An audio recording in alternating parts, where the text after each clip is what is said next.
You know what the most dangerous thing in America is, right? Nigga with a library card.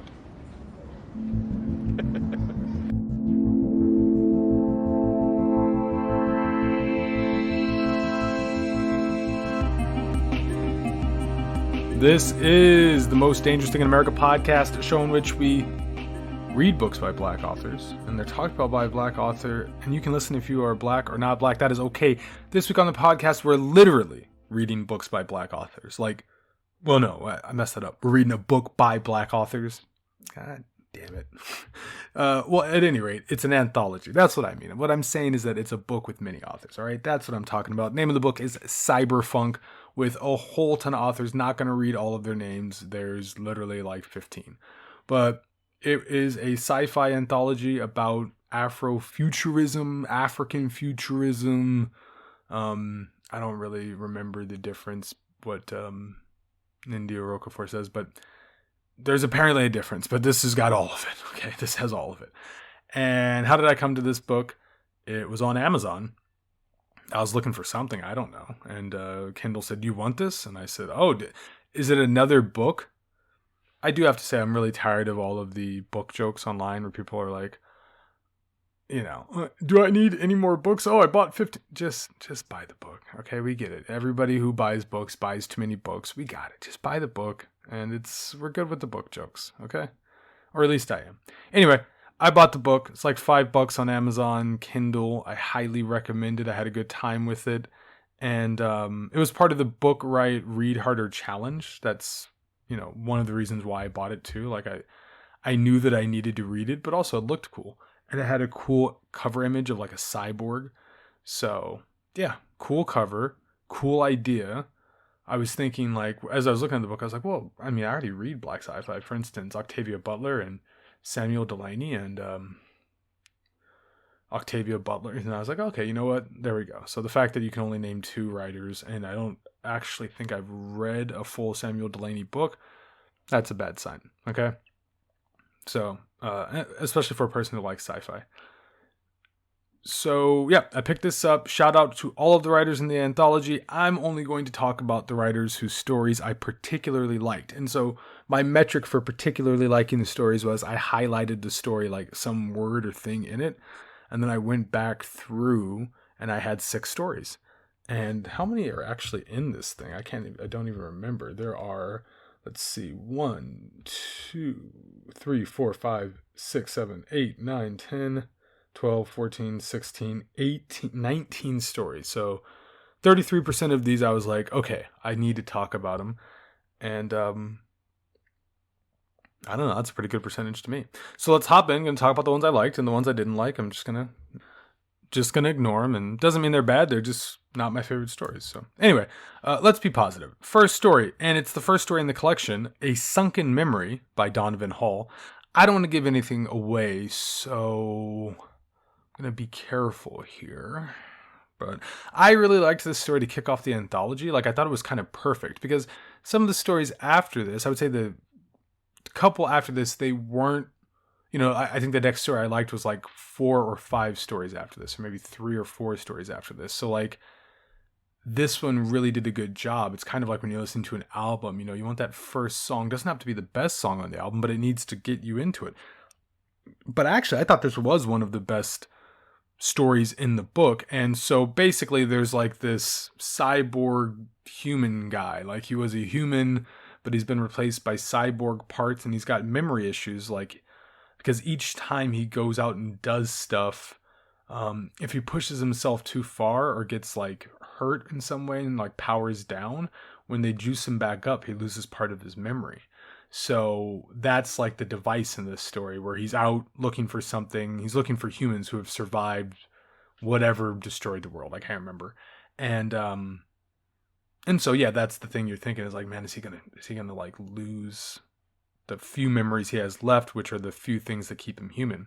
So that was really good. I really like that device. And then I just like the themes. There's a good theme of sacrifice, and he's also communicating with the ship, and I really love, and this is really just a me thing, I really enjoy communications with inanimate objects. Not in my regular life. I literally don't do that. I don't even like talk to my cat, who I really like, who's named Marlo after the detective. But in general, I don't like talk to my cat really. Like I talk to my cat like a cat. And we keep it very human cat, be like, hey, hello, good morning. I think that's how you're supposed to talk to a cat. But I don't do any of that like translating when the cat meows. I'm not like, oh, the cat's saying this. Anyway, back to the story. Donovan Hall, he wrote his, protagonist as talking to a ship, and it feels like they had like, a real relationship. And I like that because in a story where there's essentially one character, it helps to have something to bounce off of. And so it was the ship. And so anyway, really like that. Good story. And I like the ending. I'm not going to give anything away, but I really enjoyed the ending. Thought it was great. On to the next one. Flesh of My Flesh by John Jennings. This was a cinch for me to like. First of all, it's basically a detective story. Secondly, there's bourbon referenced. And thirdly, there's the church involved. So it's got a little like, it's like, it's got that Mosleyan thing, Chester Himesian thing, where it's like, this is a black detective story in the black community involving things that are very much like black, And so, for instance, the black church, that's very much black. So, I'll get to that point in just a second. Let me back up and just say, so I love a good detective story, and this thing is like Blade Runner-y, it's Mosleyan, it's got the sci-fi and noir thing going on. Should we just call that sci-fi? Let's skip over that. But yeah, it's got the sci-fi and noir thing going on. So you get the detective part, you get the sci-fi part, and yeah, it's set in the black community, and there's church involved. So I like that too. Also, shout out to my man S.A. Cosby, who also, always involves the church in his books as well. And we get the like country noir with, so anything with noir plus the black community, specifically like the church, and then plus if you add in this story by John Jennings another aspect, which is the sci-fi aspect, now you're really talking. So yeah, really liked that. And so this story involves a detective who's hired. He's scarred by whatever wars led to the world being destroyed, which, this a theme that comes up a lot here. But so he's hired by the Reverend's family because his daughter has like a clone that's stripping. And so this is a disgrace for the family. How could the Reverend's daughter, how could somebody have like cloned her and is now using that clone to shame the family? So he's on the case for that. That's the basic story. Very good. And then Kudzu, who is the detective. Well, detective, and there's a site. I can't remember which is which, but it's got to be the detective. Anyway, he has his own drink, which is wild turkey. And every detective needs their own drink, and I absolutely love when that drink is bourbon. I will say wild turkey is probably the world's worst bourbon. I'm a Jim Beam man myself, and I really don't think you can beat Jim Beam for affordability and taste. And I will stack Jim Beam up against like most Scotch. Like unless you're gonna pay $60 minimum, you shouldn't drink Scotch. But with Jim Beam, you can, and with bourbon in general, you can pay under $20 and have a fine bottle of bourbon. It won't be like, it's not a great bottle of bourbon or something, but I'm saying it's drinkable. If you're paying under $60 for Scotch, you might as well not drink that. You should just go drink bourbon. It's better. So the only caveat there would be, except for wild turkey, don't drink wild turkey under any circumstance. But I appreciate a detective who does. Tells me he's what kind of man he is. A real wild man. Lived through wars that ended humanity. So there you go. And okay, the last thing about this is that I really enjoy books that, or what I really enjoyed about this book was that, I wanted to see if I could like pick where people were from in the diaspora. And there was a line in this story, and this is the line. He was sweating like a dinner pig in August. Okay, well, that's pretty easy. This guy's American. And it turns out he's a professor at UCR, so not too far away from where I grew up. And yeah, so that was cool. And where I'm going to school now, so there you go. So yeah, nice little connection there. Okay, the next story was Mama Africa by Jarla Tangh. Tangh. Okay, I'm not sure how to pronounce it.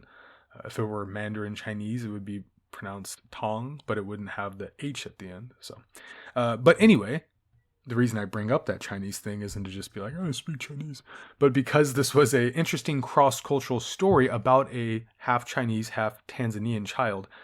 Surprise, surprise.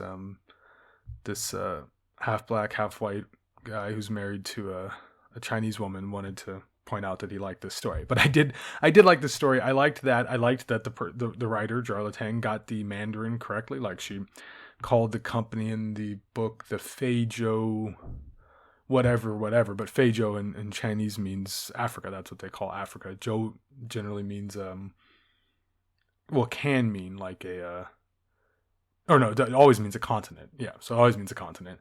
And then the prefix in front, Feizhou, they decided, I've never actually, it's one of those things, I've never actually looked up what that Fei means by itself. So yeah, different countries mean different things, but yeah, I'll have to look that up. But anyway, she spelled it correctly, and that seems like a minor thing, but there's just so many times where you read like pinyin in books and you're like, man, that is way off. Like, why do they spell it like that?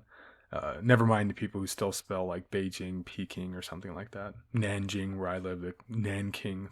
It's been so long since we've stopped spelling things like that. Anyway, so the plot of this the plot of this story is about a scion who is half Chinese, half Tanzanian, and he's bonding with an AI whose name is Huiying. And, to be completely honest, I really just enjoyed the setup and the concept of talking about that Chinese-African relationship, because that's very much in the news, in the zeitgeist, in the public consciousness. So that's what I thought was really interesting about it. And I thought that, that could be there's a lot to be mined there. So I looked up Jarla Tangh on the internet. I'll be following her. And, just as I did all these writers who I mentioned out of the anthology, I looked them up, and I'm going to be following their writing and supporting them. So I'll be interested to see what other stuff she has, and if it's, cross-cultural, and even if it's not, I'd like to see what she writes about. So yeah, that was cool. Okay, on to the next one. The Siege at Illanmaro by Napoleon Wells. This was one of the more distinctive stories in the entire anthology, and it, along with the next story I'm about to talk about, my main question with these, so I was talking about at the top about African futurism and Afrofuturism, and how some people draw a distinction between the two, and I believe the distinction is with Afrofuturism, it's more like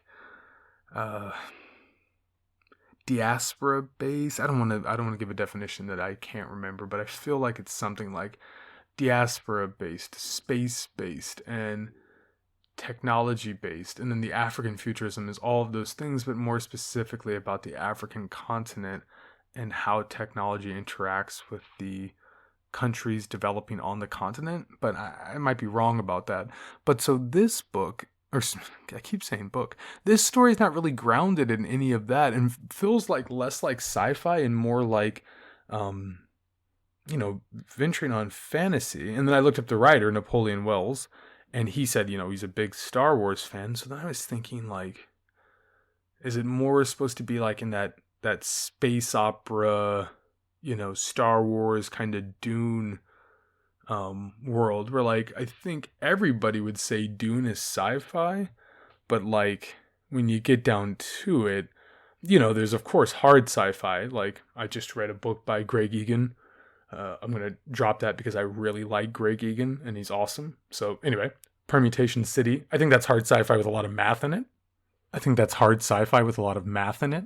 But still hard sci-fi. And then there's like sci-fi that's like, not hard, but like definitely just still like science-based with like a lot of leaps, like maybe like the Foundation series or something. Like, I don't think that Isaac Asimov really like sat down and explained how society just kept going and stuff.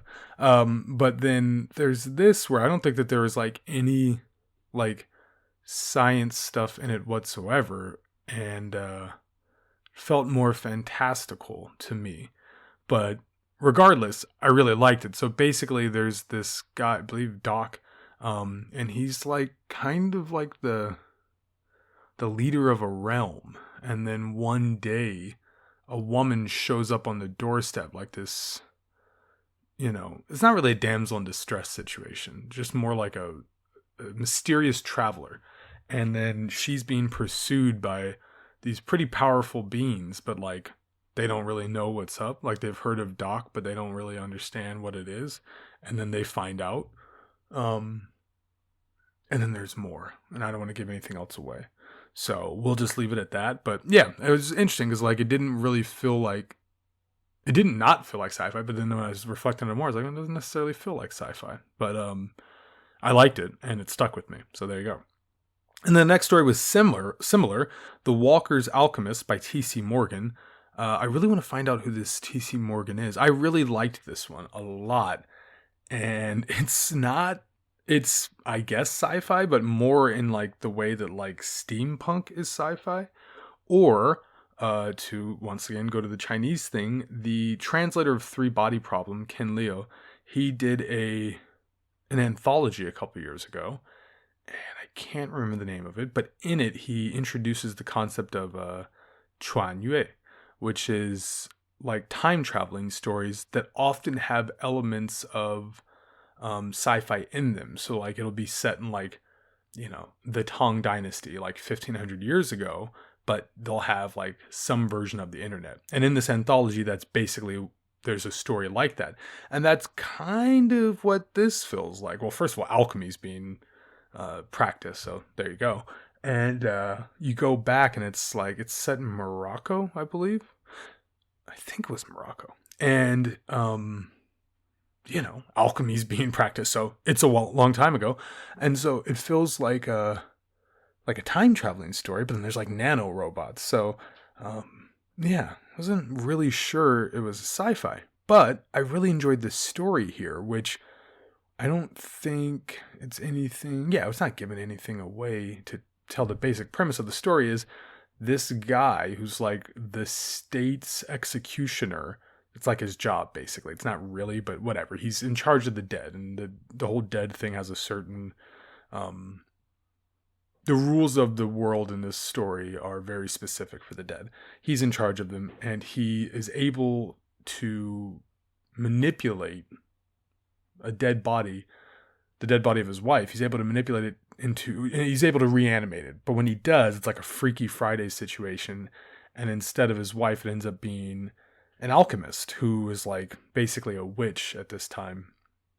And so, they have like a really tenuous relationship. Well, when you reanimate your dead wife, you're hoping that when she wakes up in her body that she won't actually be a man who's an alchemist. That would probably throw you for a loop. So there's that aspect of it, and I thought that was interesting too from like the gender viewpoint and all of that.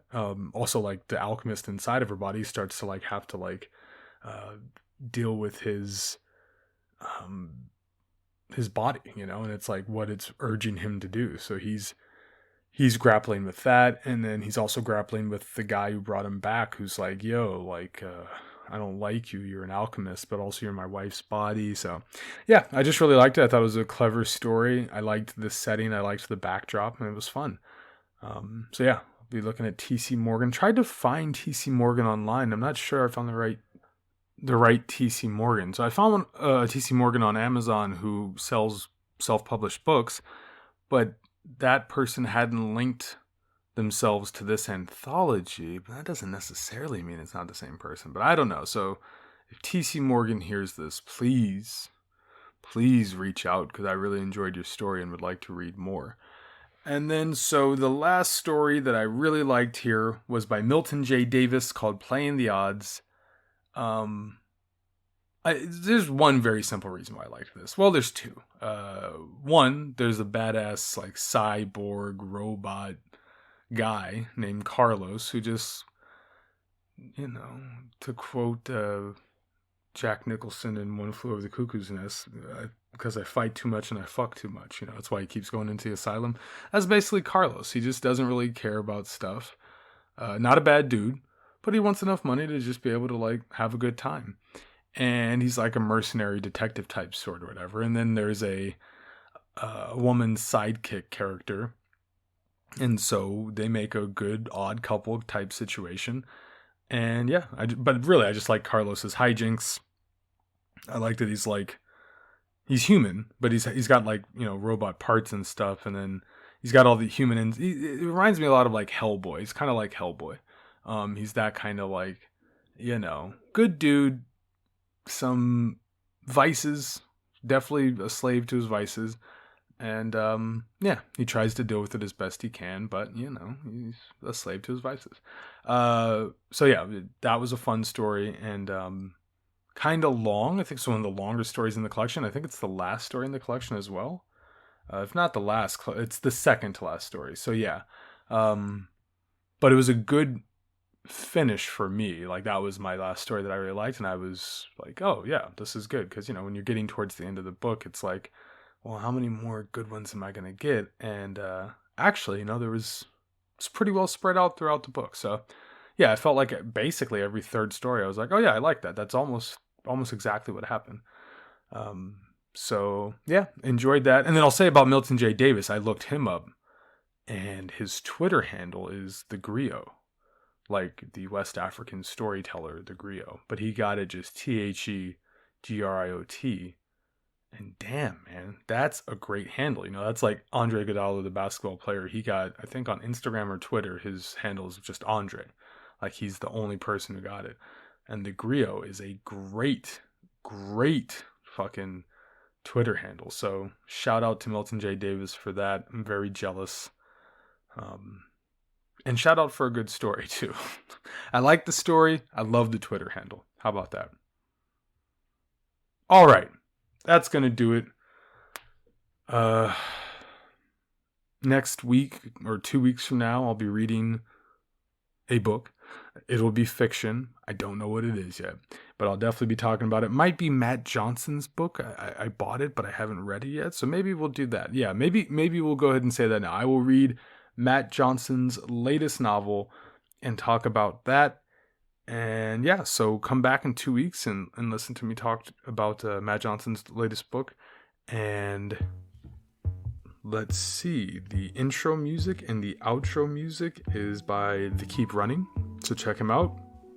All of my stuff is in the show notes, things I've written, things I've talked about, my Twitter handle, etc. The name of the Matt Johnson book is Invisible Things, by the way, Invisible Things. So that's what we'll be talking about. And what else? Please subscribe on iTunes, Spotify, Pocket Casts, SoundCloud, you know. And yeah, until next time, stay safe, stay black, and keep reading. This time enough at last. That's not fair. That's not fair at all. There was time now. There was all the time I needed. That's not fair. That's not fair.